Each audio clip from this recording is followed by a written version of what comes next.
Cardiorespiratory fitness. Today I will be conducting the 1 mile jogging test and the 1 mile walking test. Equipment needed: proper running attire, a 400-meter track, a heart rate monitor which is optional, pencil and paper, a stopwatch, and a scale. To determine heart rate manually using the carotid artery, palpate either side of neck right below jawline with the index and middle finger until pulse is felt. Count how many beats you feel in a matter of 15 seconds.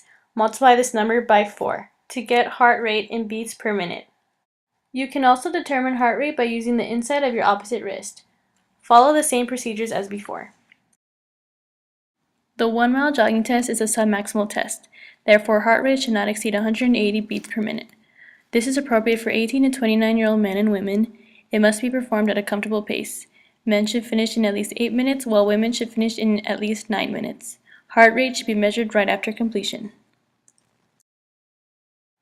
Before starting, a 2 to 3 minute dynamic warm-up should be performed. I completed the 1 mile jogging test at a steady but moderate pace.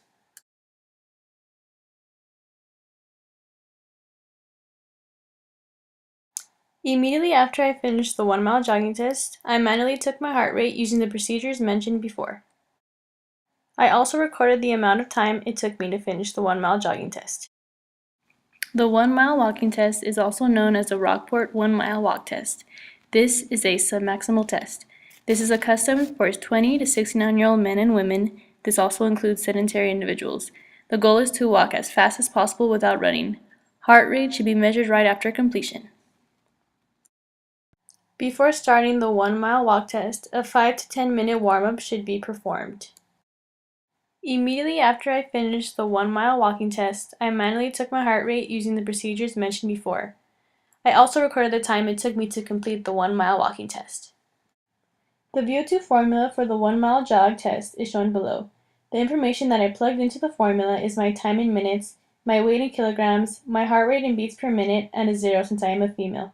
When I do this, I get 42.73 as my VO2, which falls under the excellent classification.